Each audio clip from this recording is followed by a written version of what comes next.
네, 반갑습니다. 오늘은 이제 천수경 이제 강의 이어가겠습니다.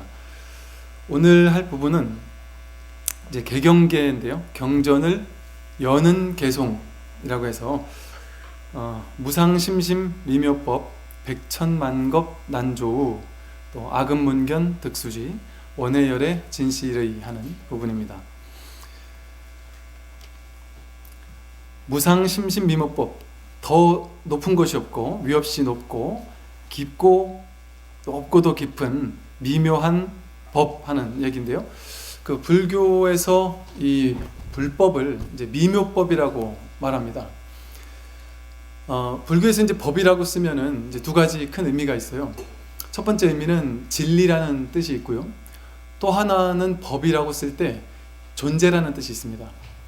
즉 일체법이라면 일체 모든 존재 뭐 이런 의미가 될 수 있고요. 또 삼법인 이러면 세 가지 법의 도장, 그 진리의 도장에서 삼법인의 법자는 진리라는 뜻으로 쓰이죠.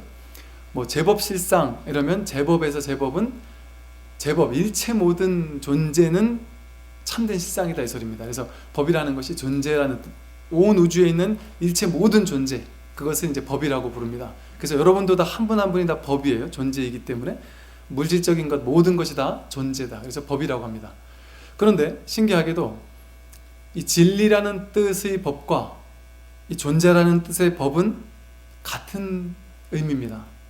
즉 존재가 그대로 법이기 때문에 존재라는 것이 삼라만상 온 우주 법계의 일체 모든 만물 만상이 전부 다 법 아닌 것이 없기 때문에, 전부 다 진리 아닌 것이 없기 때문에, 그러니까 이 세상은 그저 진리가 이렇게 잠시 드러난 것일 뿐입니다. 진리가 인연 따라 다양한 모습으로 드러났을 뿐이죠. 여러분의 모습으로, 또 저의 모습으로, 세상 사람들의 수많은 모습으로 잠시 이렇게 인연 따라 모였다가 인연 따라 소멸해가는 겁니다. 이 불법이라고 할 때 여러분들이 진리라고 하면 진리가 뭘까 이렇게 생각하면 많은 사람들이 진리에 대해서, 진리는 머릿속으로 개념화할 수가 없어요. 상을 지을 수 없습니다. 그럼에도 불구하고 우리는 이제 진리에 대한 상을 가지고 있어요. 모양을 가지고 있습니다. 진리가 뭐냐 이렇게 물어보면 사람들은 연기법이 진리 아닌가요? 이렇게 해서 연기법이 진리이거나 뭐 중도가 진리 아닙니까? 공사상이 진리 아닙니까? 사성제가 진리죠. 이렇게 이제 교리를 나열하곤 합니다.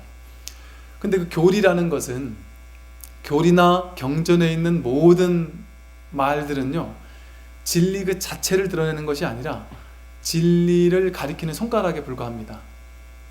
진리는 말로 표현할 수가 없어요. 말로 표현되어지는 것은 진리가 아니란 말이죠. 머릿속에 그려지는 건 진리가 아닙니다. 진리는 이런 걸 거야 라고 그린다면 그건 진리가 아닙니다. 그럼에도 말을 하지 않으면 진리를 가리킬 수조차 없으니까 어쩔 수 없이 말을 가지고 진리를 가리키고 있을 뿐이에요. 그것이 바로 경전의 역할입니다.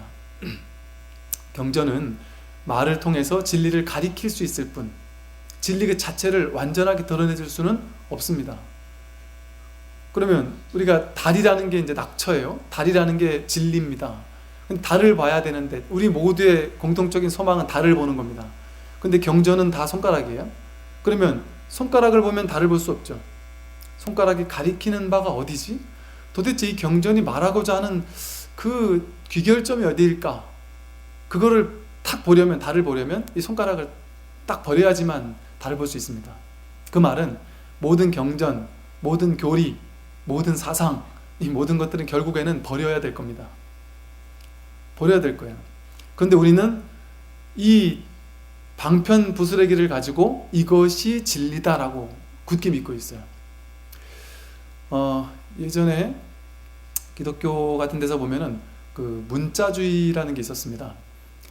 성경의 가르침 자체를, 구약성서에 나오는 그 성경의 모든 한 구절 한 구절 자체를 글자 그대로 100% 진리라고 믿는 사상입니다. 그 문자 그대로 진리라고 믿는. 근데 그 문자 그대로 진리라고 믿다 보니까 성경에 나오는 것이 낙처를 보지 않고 문자 그대로만 진리라고 믿다 보니까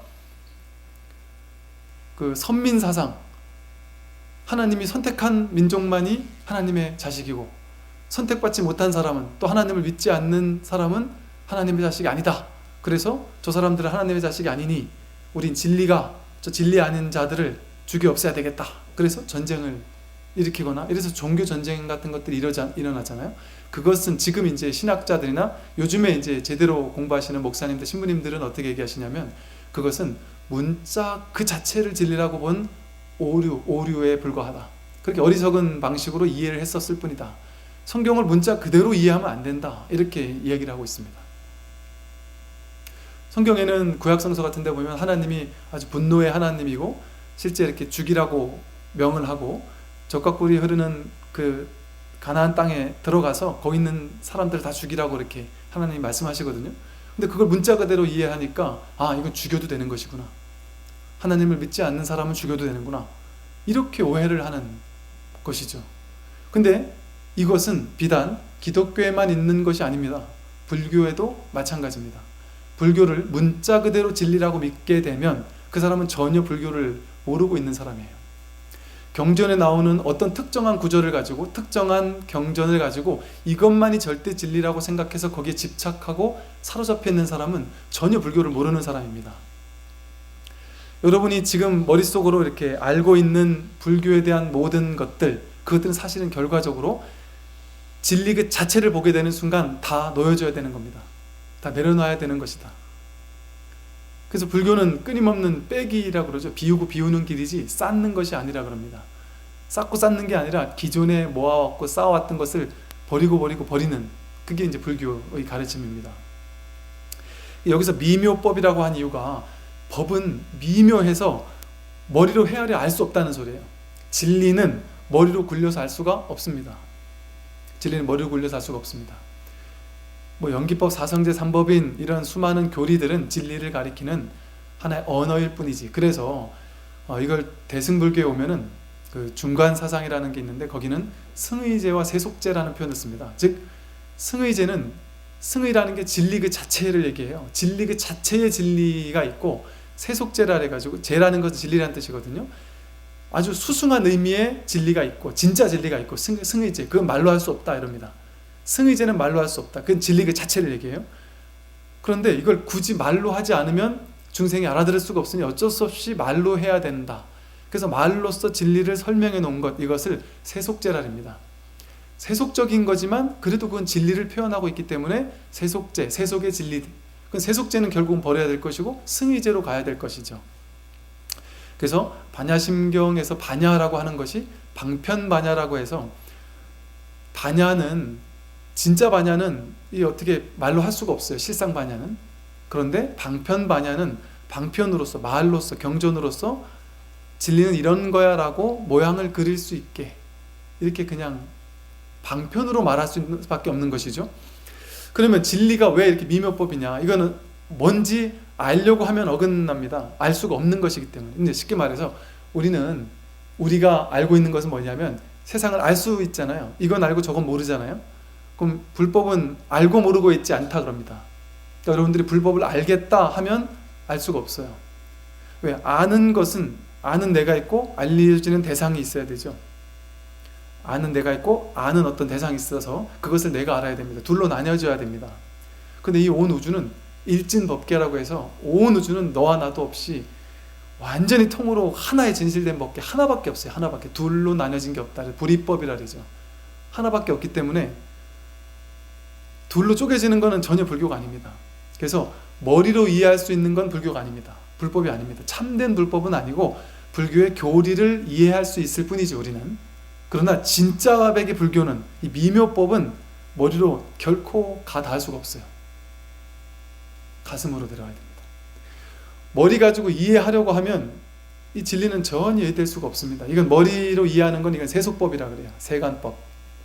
근데 불법은 세간의 도구를 가지고 접근할 수 있지를 않습니다. 출세간법이라서 해요. 출세간법. 출세간법은 세간의 도구인 머리를 가지고 생각을 가지고 논리를 가지고 접근할 수 없습니다. 꿈꾸고 있는 사람이 꿈속에서 꿈을 깨야 되는데 꿈속에서 아무리 꿈을 깨면 이런 거야 저런 거야 아무리 얘기해도 그 모든 것은 다 꿈속에서 벌어진 일이잖아요. 그러니까 꿈일 뿐입니다. 그래서 꿈을 깨는 게 이제 우리의 목적이에요. 왜냐하면 꿈을 깨지 않으면 여러분들이 꿈속에서 희망하는 게 있고 꿈꾸는 게 바라는 게 있잖아요. 돈도 많이 벌고 좀 더 건강했으면 좋겠고 조금 더 오래 살았으면 좋겠고 내 자식들 손자들 전부 다 건강하게 잘 살았으면 좋겠고 보니까 순산 발언했던데 그 순산도 잘했으면 좋겠고 내 자식, 내 손자, 손녀까지 다 잘 됐으면 좋겠는 마음이 크단 말이죠. 그런데 그것은 단기간적으로 이루어질 수 있어요. 단기간적으로는 이루어질 수 있어요. 그런데 장기적으로 놓고 봤을 때 그것은 불가능한 기도입니다. 장기적으로 봤을 때는. 그죠? 100년 후에 여기 살아있을 분이 몇 분이나 계시겠어요? 1000년 후에 여기 살아계실 분이 누가 계시겠습니까? 100년은 우리 아무도 없을 수밖에 없거든요. 근데 지금 건강하겠다? 불가능한 환상입니다. 돈 많이 벌겠다? 자식들 잘 됐으면 좋겠다? 불가능입니다. 물론 잠시는 가능할 수 있어요. 이 세상은 인연 따라 벌어지는 세상이기 때문에 잠시 내 몸을 가지고 사는 동안은 내가 뜻대로 삶을 갖고 갈 수도 있습니다. 왜? 마음법으로 펼쳐지는 세상이고 인연법 따라 펼쳐진 세상이기 때문에 인연법을 인간의 어떤 행위와 적용시키면 업보라 그러거든요. 즉 어떤 업을 짓느냐에 따라서 어떤 보가 생길지가 내가 결정할 수 있습니다. 그렇기 때문에 지금 내가 어떤 생각, 어떤 말, 어떤 행동을 하느냐에 따라서 내 인생을 아주 눈부시게 아름답게 바꿀 수 있어요. 어떤 음식을 먹느냐, 좀 오염되지 않은 음식을 먹고 열심히 운동도 하고 특히나 정신을 맑고 깨끗하게 한다면 건강한 몸을 유지할 수도 있습니다. 행복한 정신을 유지할 수 있습니다. 물론 그것은 살아있는 동안만, 제한된 시간 동안만, 제한된 시간 동안만입니다. 부처님도 80세에 열반하셨죠. 그러니까 지금 꿈꾸는 것을 꿈꾸지 말라는 얘기는 아닙니다. 희망하는 바를 기도하지 말라는 얘기도 아니에요. 기도하고 간절하면 이루어집니다. 왜냐하면 마음법에 따라 이루어지기 때문에 연기법은 우리 마음에서부터 시작되는 법이거든요. 그러니까 불교를 마음 공부라고 하면서 연기법이라고 하는 이유가 뭐냐면 어떤 마음을 쓰느냐에 따라서 내 마음을 어떻게 쓰느냐가 인이 되어서 원인이 되어서 인이 되어서 이 인이 세상에 있는 수없이 많은 연들을 끌어당깁니다. 그래서 연기하게 만들어요. 이 연들이 모여가지고 인연이 모여서 인연 생겨나게 만듭니다. 세상을, 삶을. 그러니까 내가 마음을 어떻게 쓰냐에 따라서 삶은 그대로 펼쳐지는 것이죠. 그런데 중요한 점은 이렇게 펼쳐지는, 이렇게 해서 결과적으로 내가 돈도 벌고 건강해지고 자식 전부 다 잘 되고 서울에 아파트도 한 2채씩 있다. 남부럽지 않게 산다. 그러나 그것은 유한합니다. 몇십 년, 100년도 안 되는 짧은 인생 동안 잠깐 가지고 있고 잠깐 달콤함을 누릴 뿐입니다. 저도 이제 포교를 오래도록 하다 보니까 제가 10년 전, 15년 전에 상담했던 그 많은 분들, 진급 걱정하시고 자식 걱정하고 자식이 공부 걱정하고 이러던 많은 분들이 지금 한 10년, 15년 만에 만나 뵈고 20년 만에 만나 뵈면 어떠시냐면요, 전부 다 그 직장 사람이 아니에요. 대부분. 그때는 막 진급해야 된다고 막 그렇게 하셨지만 지금은 이미 그 직장은 떠났습니다. 그때는 자식들 공부했지만 이미 자식들은 선발을 다 떠나 있고 세상은 변해갑니다. 그러다 보니까 그때 한참 승승장구하고 잘 나가던 사람들이 지금에 와서 한 10년 지나고 15년 지나면서 지금에 와서 야, 그때 스님이 하신 말씀이 잘 들어오지 않았었는데 이제 그 얘기들이 좀 들어온다. 이게 다 유한하고 영원하지 않고 이런다라는 게 이제 좀 이해가 된다. 이렇게 얘기를 해요. 지금 젊은 아이들에게 제가 법회를 하면서 제 부족한 점이겠지만 가장 어려운 법회가 어린이 법회입니다. 뭐 유치원생, 초등학교 1, 2, 3학년들 이렇게 앉아 있으면요, 제가 뭔 얘기를 해주고 싶은데 뭐 이 얘기 한마디 하면 벌써 막 제자제자 거리거나 뭐 딴 거 하거나 뭐 막 이러면 제가 하다 말고 잠시 제가 이렇게 머뭇머뭇거리게 돼요. 야, 내가 지금 뭘 하고 있나. 저의 참 부족함을 여지없이 느끼는 그런 이제 시간들인데, 이 어린 아이들이나 젊은 사람들이나 아니면 한참 20대 한참 막 사회생활을 해야 돼서 뭔가 막 꿈을 펼쳐야 되거나, 아니면 사회생활을 시작해가지고 이제 막 진급도 해야 되고 승승장구해야 되는 사람, 그런 사람들은요, 이 영원하지 않다, 이건 결국엔 무너진다라는 얘기를 100번 1000번 넘게 해도 전혀 귀에 들어오지 않습니다. 저도 알아요. 근데 가볍게, 나도 안다 이렇게 가볍게 넘겨버려요. 근데 가슴으로까지 절대 안 내려옵니다. 머리로만 잠깐 이해할 뿐이지.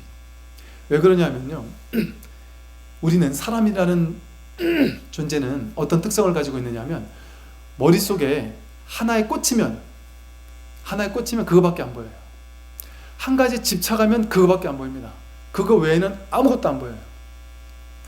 보살님들 한창 때, 자식이 대학교 갈 때, 그때 막 수능 시험 볼 때, 그때 기도하면서 수능만 잘했으면 하고 얼마나 그냥 일심으로 기도했어. 그때는 딴 게 막 보입니까?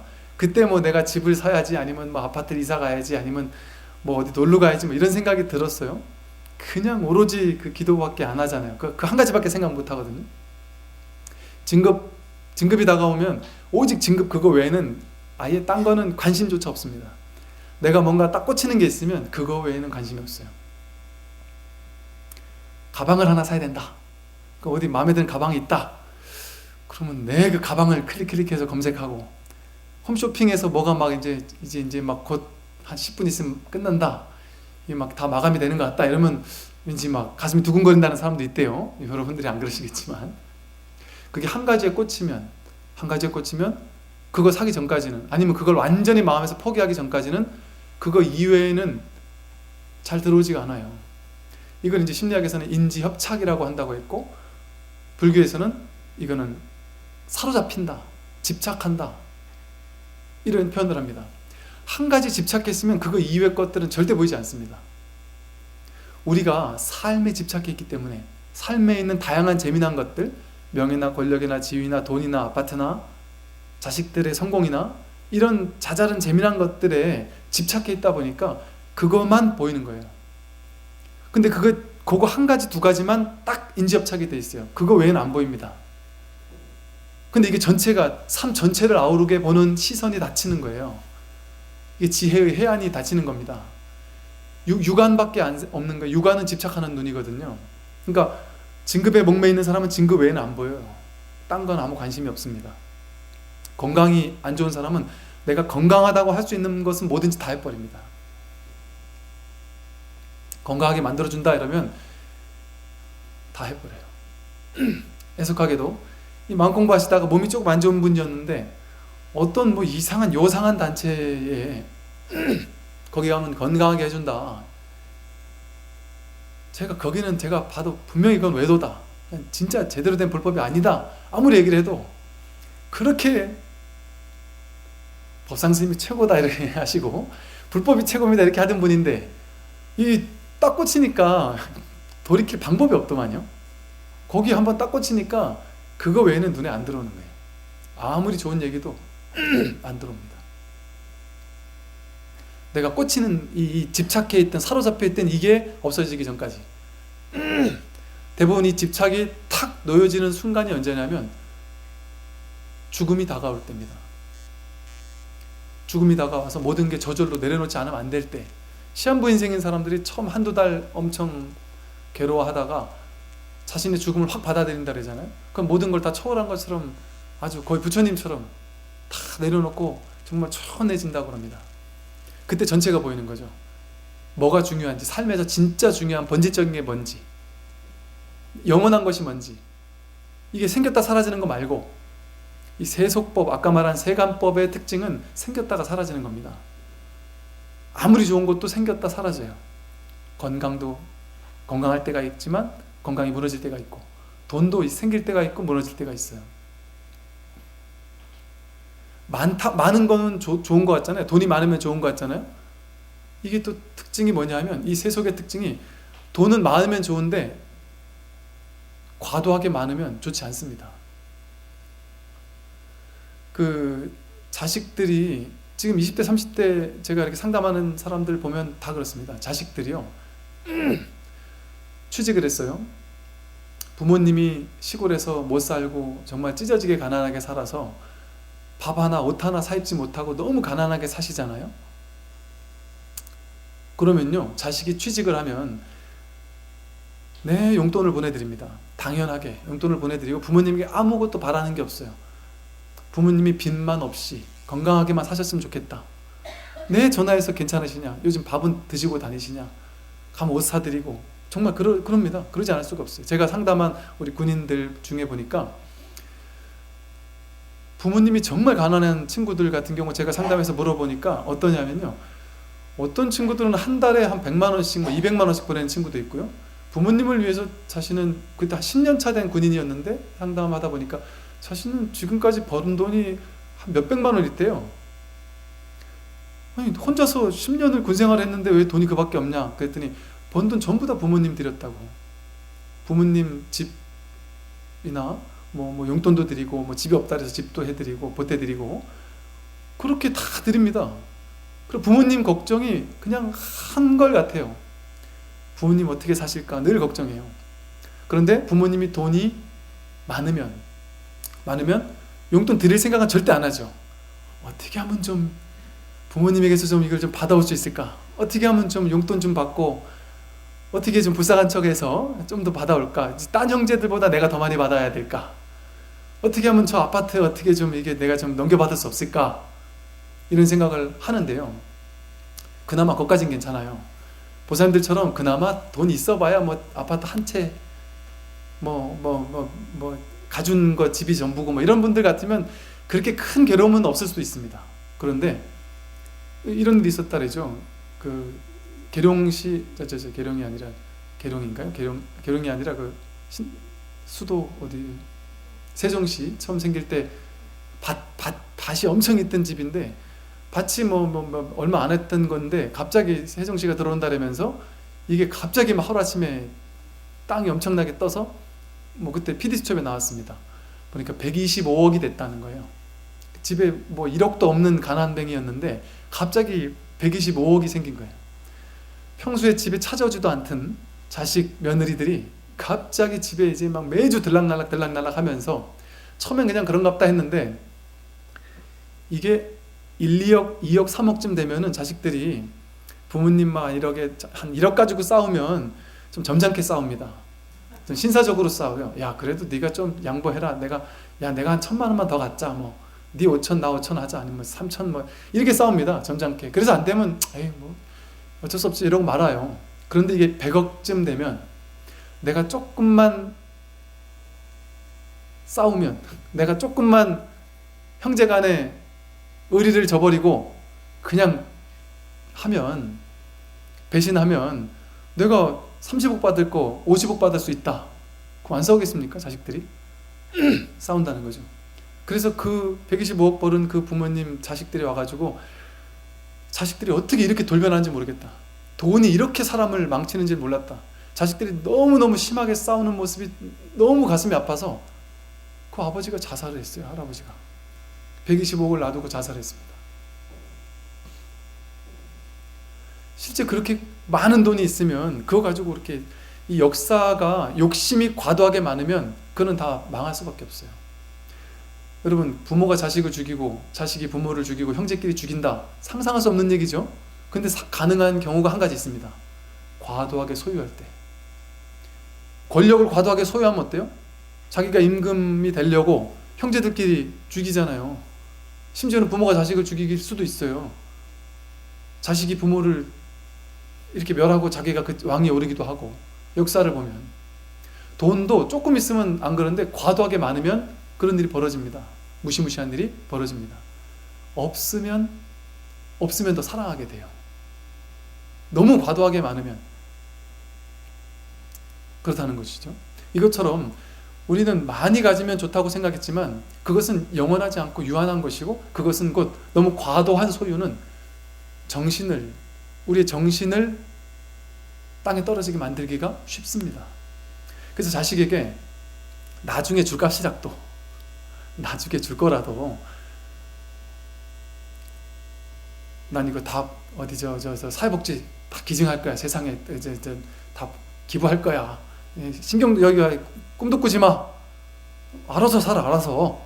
이렇게 얘기를 하면, 저는 그랬거든요. 저희 아버님께서 우리 자식들은 6남매였는데, 저희가 6남매인데 우리 집 자식들은 대학은 없다. 고등학교까지만 내가 가르친다. 뭐 그때 뭐 대학 막 가는, 시골에서 대학 가는 사람 별로 없었고 늘 그렇게 들어왔어요. 그래서 그냥 고등학교만 하면 끝이다 이렇게 생각했어요. 당연히 뭘 준다 이런 건 아예 상상도 못했죠. 실제 제가 이제 대학을 갔는데 안 주셨어요. 별로. 아주 최소한의 죽지 않을 정도로만 주셔가지고 대학교 다닐 때 정말 온갖 아르바이트를 다 해봤습니다. 그러면서 스스로 이제 어떻게든 막 하여간 애를 쓰며 이랬는데 저희 형제들 다들 그랬어요. 근데 그거 가지고 전혀 요만큼도 뭐 부모님 원망하거나 이런 형제들이 아무도 없습니다. 당연하다고 생각하지. 그래서 하여간 이게 과도하게 많은 집착과 욕망, 소유, 이것은 우리의 의식을 완전히 땅에 떨어지게 만들 뿐 아니라 어떤 제한시킵니다. 그것밖에 안 보이게 만들어요. 돈에 집착해버리면 돈밖에 안 보이죠. 형제 간의 사랑, 우애 이런 거 안 보입니다. 그냥 그거밖에 안 보이는 거예요. 인지협착이 되면 그게 무서운 겁니다. 그런데 중요한 점은 우린 누구나 전부 다 이런 어딘가에 구속되어 있어요. 어딘가에 사로잡혀 있고 어딘가에 집착하고 있습니다. 여러분이 괴로운 이유는 그거 하나 때문입니다. 그게 어딘지를 몰라서 그렇지. 자식일 수도 있고 돈일 수도 있고 건강일 수도 있고 뭘 수도 있지만 그거 한 가지에 사로잡혀 있어요. 그것 때문에 괴롭습니다. 거기에 대한 집착만 내려놓으면 괴로울 게 없습니다. 거기에 집착만 내려놓으면. 근데 거기에 대한 집착을 왜 내려놔야 되느냐? 영원하지 않으니까. 재행무상이기 때문에. 그거는 사라집니다. 반드시 사라집니다. 그런데 더 놀라운 점은 그 모든 것이 사라질 때 사실은 미묘법을 만날 확률이 올라갑니다. 참된 진실을 볼 확률이 높아집니다. 왜냐하면 집착의 꺼풀 때문에 참된 진실이 이미 드러나 있는데도 불구하고 그 진실을 보지 못하고 살아요. 사람들은 어딘가에 사로잡혀 있기 때문에. 이 집착의 꺼풀, 탐진치 삼독심의 꺼풀, 분별 망상의 꺼풀, 이것 때문에 참된 진실을 못 보고 집착의 세계만을 봅니다. 이 집착의 세계, 여러분들은 이 세상을 사는 게 아닙니다. 이 미묘법의, 이 우주법계를, 이 아름다운 장엄한 아름다움의 세계를 살고 있는 것이 아니고 내 의식으로 만들어 놓은 집착의 세계, 내가 이렇게 집착의 꺼풀을, 색안경을 몇 개 껴가지고 그걸 통해서만 바라보는 아주 제한된 세계만 봅니다. 인지 협착된 세계. 인지가 협착됐다, 요만큼밖에 안 보인다는 소리예요. 요 작은 필터로만 보는 겁니다. 세상을.